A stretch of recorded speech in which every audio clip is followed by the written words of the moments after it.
Have you ever had your private property stolen in plain sight, with the thieves acting like they were doing nothing wrong? That's exactly what happened to me when the notorious HOA Karen sisters decided my boat was the perfect venue for their brother's wedding, without asking, without permission. They decorated my boat, invited over 100 guests, and even hired a DJ. The sound of wedding music echoed across the harbor, and the smell of barbecue smoke filled the air on my boat, while I stood there in total disbelief. The Karen sisters were infamous in our neighborhood, controlling, loud, and entitled. They believed every rule applied to everyone else but not to them. They had bullied neighbors into changing fence colors, forced people to move their cars, and fined anyone who dared to stand up to them. But this time, they crossed the line. They hadn't just trespassed. They had stolen my boat for an entire wedding event. When I confronted them, they laughed in my face and told me I should be honored that my boat was being used for such a special family moment. That was the breaking point. I wasn't about to let them humiliate me and get away with it, so I came up with the perfect revenge. As their brother and his bride danced on deck, as the guests cheered and raised their glasses, I quietly loosened the ropes holding my boat to the dock. Slowly, silently, the boat began to drift. The wedding guests didn't even notice at first. They were too busy celebrating. But by the time the Karens realized what was happening, it was too late. Their perfect wedding was floating out into the open ocean, and there was nothing they could do to stop it. Some people say every neighborhood has its own villains, but in ours, we had two, and they came in the form of sisters. The Karen sisters weren't just ordinary difficult neighbors. They were the self-proclaimed queens of the HOA, lording over everyone with their smug smiles, their endless rulebooks, and their sharp tongues that could cut through steel. People whispered about them at barbecues, rolled their eyes when they passed, and avoided them at the grocery store. But no one dared to stand up to them, at least, not until they crossed me. Their names were Linda and Marsha, though almost everyone called them the Karens behind their backs. They dressed the same, acted the same, and even seemed to share the same disapproving glare that made people feel like schoolchildren in trouble. They had no husbands, no kids, just each other and their obsession with control. They treated the HOA handbook like scripture, but with one major twist. The rules never seemed to apply to them. I had seen them bully neighbors into repainting fences because the shade of beige wasn't HOA approved. They once fined an elderly man for leaving his trash bin out 10 minutes longer than the schedule allowed. They patrolled the neighborhood like watchdogs, snapping photos of cars parked too close to mailboxes and grass that dared to grow a half-inch too tall. People grumbled, but what could they do? The Karens had clawed their way into power, and they weren't letting go. Unfortunately for me, I owned something they absolutely despised: my boat. Now, I wasn't some flashy millionaire showing off a yacht. My boat wasn't even that big. It was a solid 30-foot fishing boat that I had restored myself over years of weekends. It was my pride and joy, my escape from the stress of work, and the one thing that truly felt like mine. I kept it docked at the marina nearby, perfectly, within legal rights, perfectly maintained. But to the Karens, it was an eyesore. Do you really have to keep that monstrosity where everyone can see it? Marsha once sneered at me during a community meeting. It's not a monstrosity. I shot back. It's my property, and it's not against any rules. That was the problem. I was right. They knew it, and it infuriated them. From that day on, I became their favorite target. They sent me passive-aggressive letters, left notes taped to my door, and even tried to convince the board to create a new rule banning boats from being docked within sight of the neighborhood. Luckily, they failed. But their obsession with my boat only grew. I should have known it was only a matter of time before they tried something outrageous. The morning it happened started like any other. I woke up early, grabbed a cup of coffee, and decided to walk down to the marina. The sky was clear, the sun bouncing off the water, and I felt that peace that only comes from being near the ocean. I was looking forward to spending the afternoon on the boat, maybe taking it out past the bay. But when I rounded the corner, my jaw nearly hit the ground. My boat was unrecognizable. The deck, once clean and simple, was now covered in flowers, ribbons, and long white drapes that fluttered in the breeze. Folding chairs had been arranged in neat rows facing the bow. A massive arch of roses had been tied to the railing. Tables were being set up with tablecloths, wine glasses, and plates of food. I saw a DJ hauling speakers on board and a photographer snapping shots of the decorations. At first, I thought I was hallucinating. I stood there frozen, my coffee cup slipping from my hand and spilling onto the dock. My boat, my sanctuary, had been turned into a wedding venue. Then I saw them.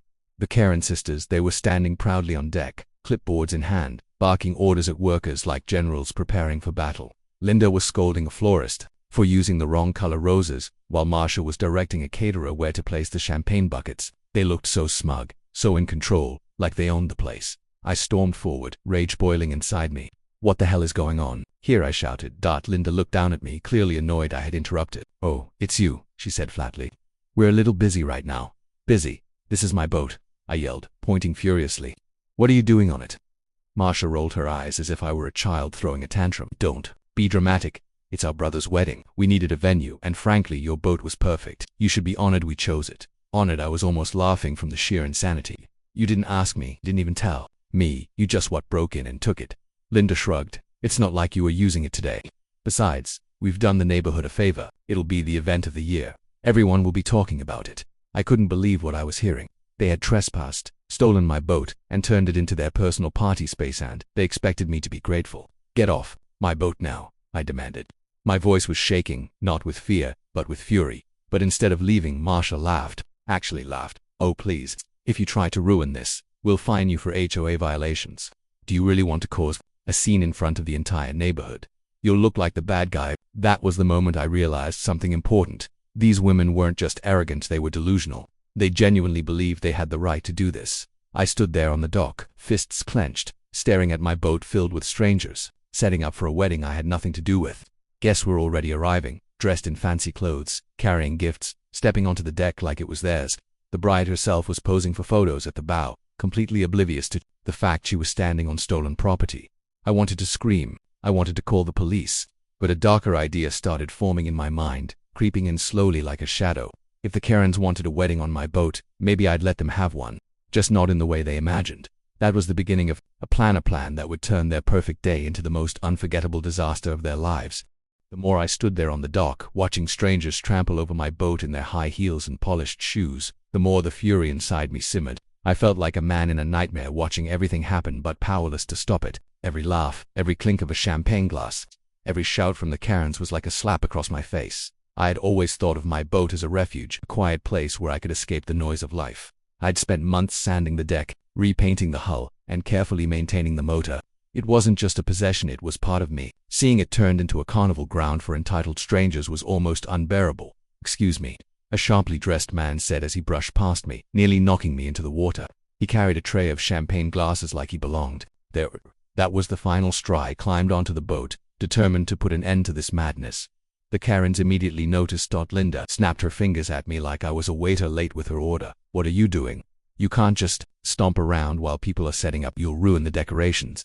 "This is my property," I shouted, my voice cracking with anger. "You've broken into my boat, you've brought in strangers, and you're throwing a party here without my permission. This is trespassing." Marsha smirked in that condescending way she always did. "Oh, relax. It's just a wedding. You weren't using the boat today anyway. No harm done." "No harm." I gestured wildly at the chaos around me. "There are holes drilled into my railings for those flower stands. Someone spilled red wine on the deck. And what is that? Did you really let someone hang disco lights from my mast?" Linda raised her chin unbothered. "You can clean it. Don't be so selfish. You should be proud your little toy is being used for something beautiful." Her words cut deep, not because they were true, but because of the sheer arrogance. My boat wasn't a toy. It was the result of sweat, sacrifice, and late nights of labor. For them to belittle it, to act as though they had some natural right to it, made my blood boil. I glanced around at the guests already seated. They smiled politely at me, clearly uncomfortable, but not one of them offered support. No one wanted to cross the Karens. That was the problem. They had built a reputation of fear, and people would rather stay silent than risk their wrath. I tried again. "I'm calling the police. You'll regret this." Marsha stepped forward, her eyes narrowing. "You really want to ruin our brother's wedding? Imagine how that will look to the neighborhood. Everyone will see you as the bitter old man who destroyed a young couple's special day. Do you really want to carry that reputation?" The manipulation was so blatant it almost made me laugh. They weren't even trying to hide it. "Bitter old man," I shot back. "I'm not the one stealing other people's property." But even as I said it, I felt the weight of their threat. They were right about one thing: if I made a scene, somehow they would twist it against me. They always did. They'd spin a story about how I had ruined the wedding out of spite, and people would nod along, too scared to challenge them. So I did something unexpected. I backed down, not out of fear, but out of strategy. "Fine," I muttered, stepping aside. "Enjoy your little party, but don't forget whose boat this is." The Karens exchanged a victorious glance, clearly thinking they had one. They returned to barking orders, completely dismissing me as though I were nothing more than an inconvenience. Guests laughed again. The DJ tested his speakers, and the bride and groom posed for more photos at the bow. But inside me, the plan was already forming.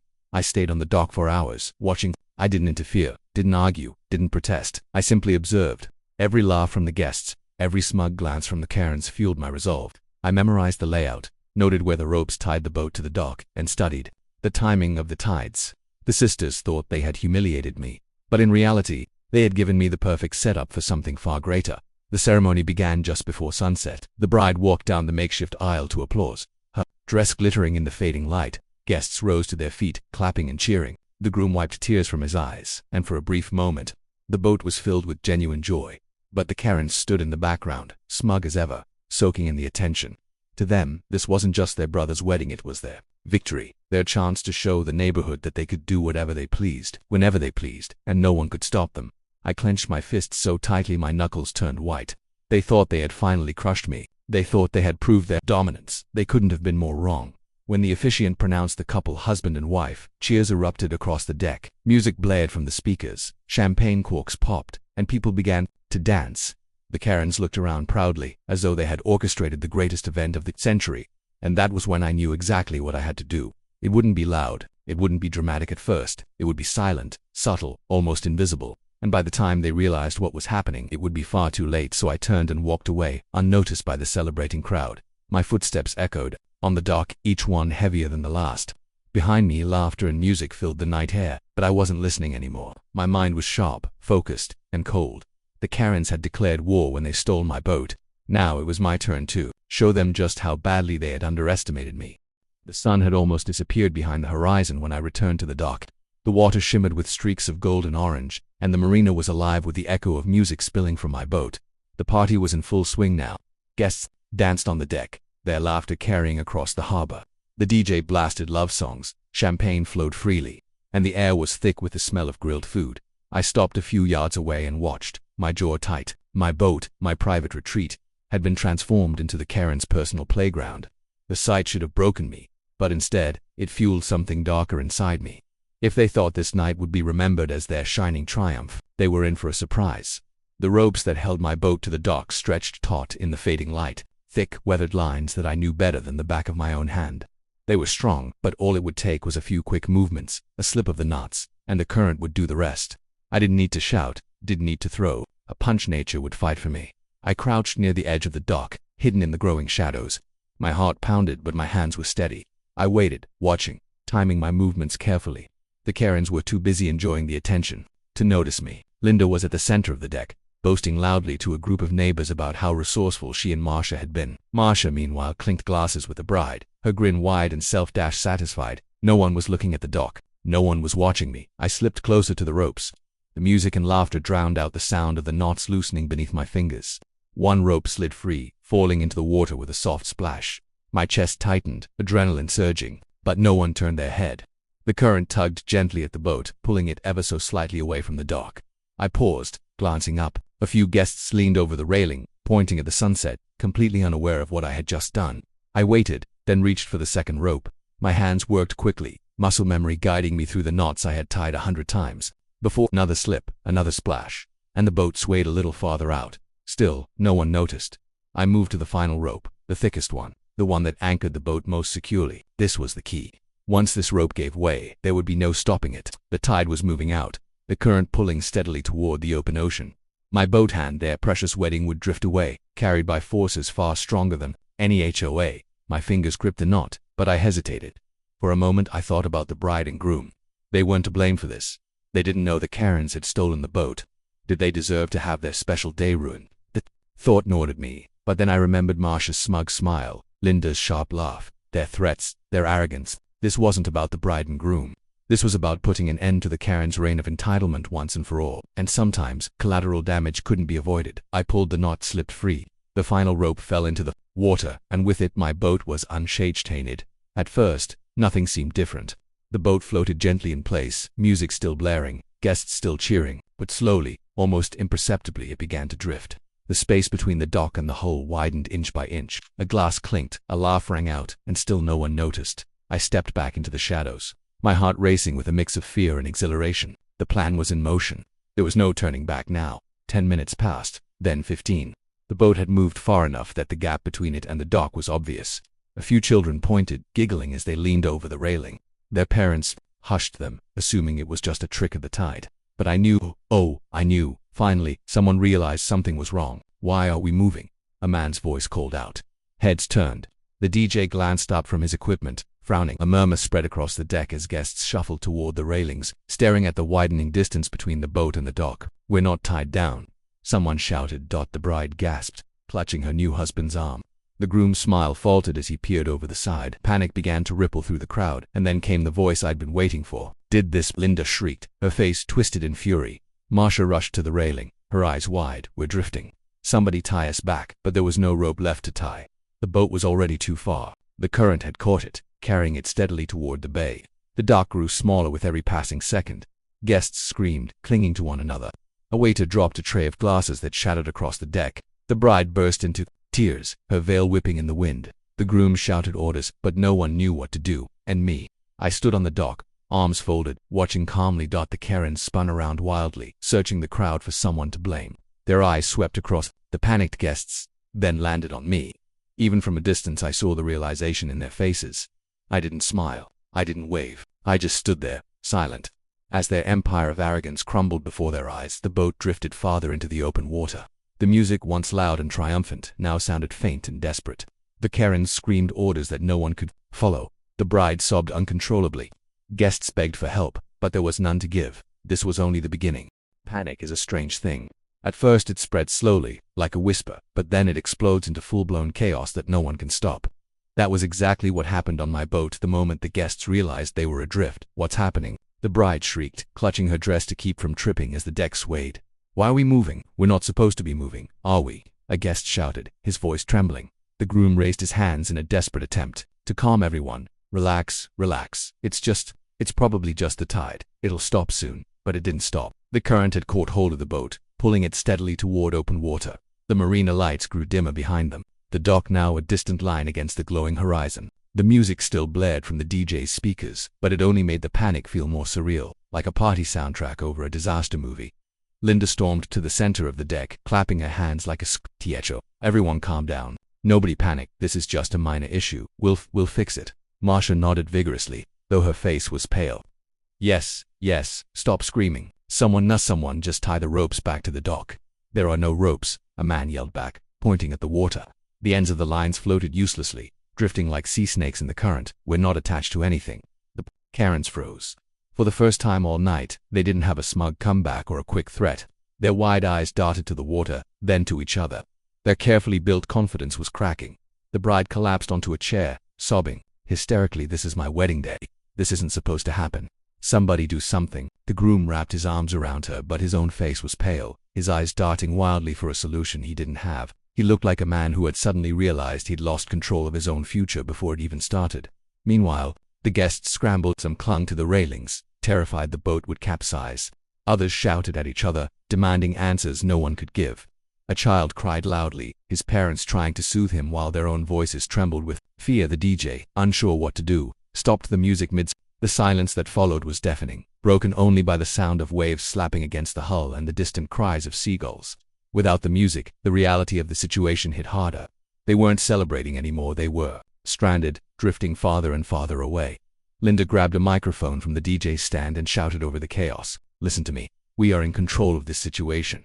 Stop panicking." And her voice cracked as the boat lurched suddenly, caught by a stronger current. She stumbled, dropping the microphone, which screeched with feedback before clattering onto the deck. The crowd gasped, some falling against each other as the boat tilted slightly. "Control," someone muttered bitterly. "You two don't have control over anything." All eyes turned to the Karen sisters. Their reputation as neighborhood tyrants meant nothing out here. On the dock, they could issue threats and fines, but in the open water they were powerless. Their voices, their rules, their so-called authority, none of it mattered now. Marsha's voice rose, shrill and desperate. "There has to be an anchor." Someone dropped the anchor. A few men rushed to the side, fumbling with the mechanism, but when the anchor splashed into the water, the chain rattled uselessly. The current was too strong. The boat dragged the anchor along the seabed like it was nothing more than a child's toy. The bride screamed again, covering her face with her veil. "We're going to die out here." No, stop saying that," the groom pleaded, though his own voice quivered with terror. Some guests pulled out their phones, waving them in the air in search of signal. But the further the boat drifted, the weaker the reception became.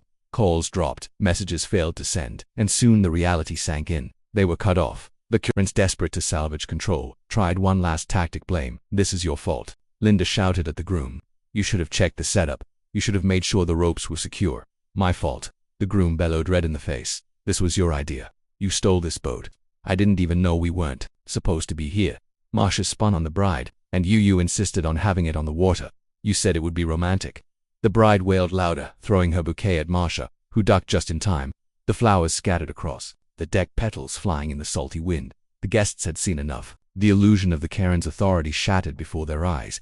People began openly cursing them, calling them selfish, reckless, insane. Years of pent-up resentment from the neighborhood spilled out in one furious tide. The sisters stood, frozen, their mouths opening and closing like fish out of water, overwhelmed by the backlash. Meanwhile, I watched from the dock through binoculars. Their voices carried faintly across the water, distorted by distance but clear enough for me to catch fragments of the chaos. Guests shouting, the bride sobbing, the Karen screaming. My heart beat with a strange mix of satisfaction and vindication. For once, the sisters had no power, no control, and no way to twist the truth.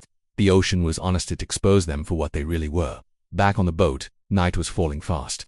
The sun's last light dipped below the horizon, leaving the wedding party in shadow. The once lavish decorations fluttered wildly in the evening breeze. The candles, lit for ambience, now flickered with a sinister glow as fear spread like wildfire. Someone spotted the coastline shrinking in the distance and cried out, "We're heading out to sea." The boat rocked with a sudden wave, sending drinks, plates, and decorations crashing to the deck. Guests screamed again, holding on to each other, terrified of being thrown overboard. Linda clung to the railing, her voice breaking for the first time. "Somebody help us," she screamed into the night. But no one was coming, not yet. The Karens had wanted a wedding that everyone in the neighborhood would remember, and they had gotten exactly that, but not in the way they ever intended. It was no longer a celebration. It was the unraveling of everything they had built their reputation on. Out here, stripped of their authority, exposed in front of family, friends, and neighbors, they were just two scared women on a drifting boat, powerless against the tide. And for the first time, they finally understood what it felt like to be helpless. Night fell hard and fast, draping the drifting boat in darkness. What had once been decorated with flowers, ribbons, and twinkling lights now looked more like a haunted carnival. The guests clung together on the deck, their laughter long gone, replaced by raw fear and exhaustion. The ocean was no place for people like them, people who thought control was as simple as raising their voices or pointing fingers. Out here, the sea reminded them that it answered to no one. From the safety of the dock, I could barely make out their figures in the distance. The DJ's speakers had long since gone quiet, and the once bright wedding decorations now fluttered raggedly in the cold wind. Every now and then, I caught the faint echo of someone crying or shouting, but it was drowned out by the steady crash of the waves. I wasn't cruel. I had no intention of letting them drift forever, but I wanted them to stew in their panic just long enough for the lesson to sink in. For once in their lives, the Karen sisters had no control, no rules to enforce, no neighbors to bully. They were nothing but passengers on a vessel they had stolen. Finally, I made the call. The Coast Guard answered within seconds, and I explained the situation as calmly as possible. Unauthorized use of my boat. Guests stranded offshore. Immediate assistance required. They promised to dispatch a rescue crew right away. I leaned against the dock railing, arms crossed, watching the flashing red and blue lights appear in the distance. The sound of the Coast Guard's engine roared across the water, growing louder, until it drowned out everything else. For the people on board, it must have sounded like salvation. Sure enough, the moment the rescue boat drew near, I heard the shouts of relief. Guests waved frantically, jumping up and down, their fears spilling over into desperate joy. The bride collapsed into her husband's arms, sobbing with gratitude.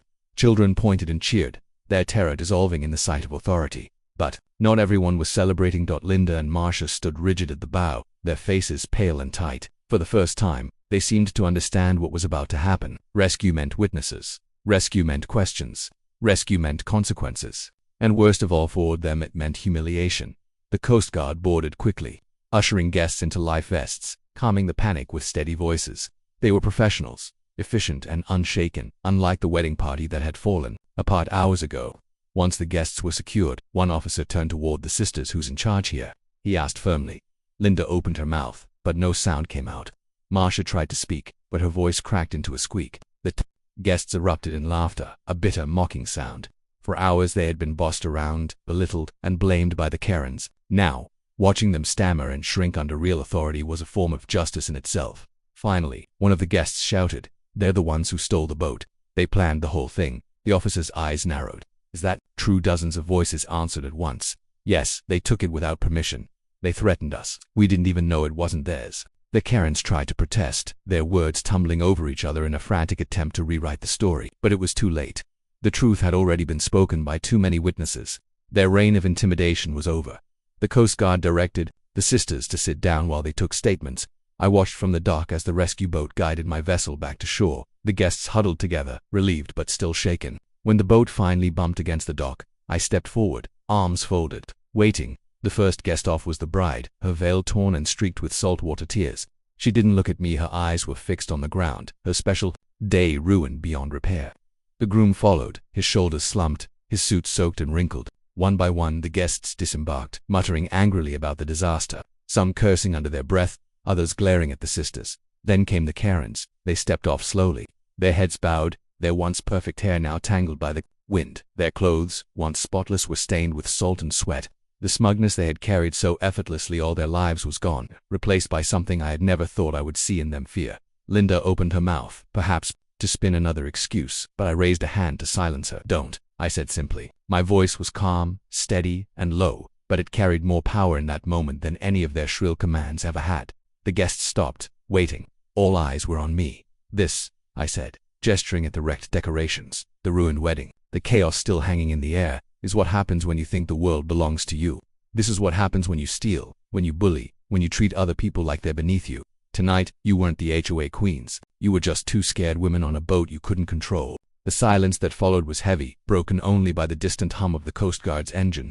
The Karens stared at me, their faces twisted with humiliation, but they didn't speak. They couldn't. For the first time in their lives, they had no defense. I turned and walked away, leaving them to the judgment of the neighbors they had tormented for years.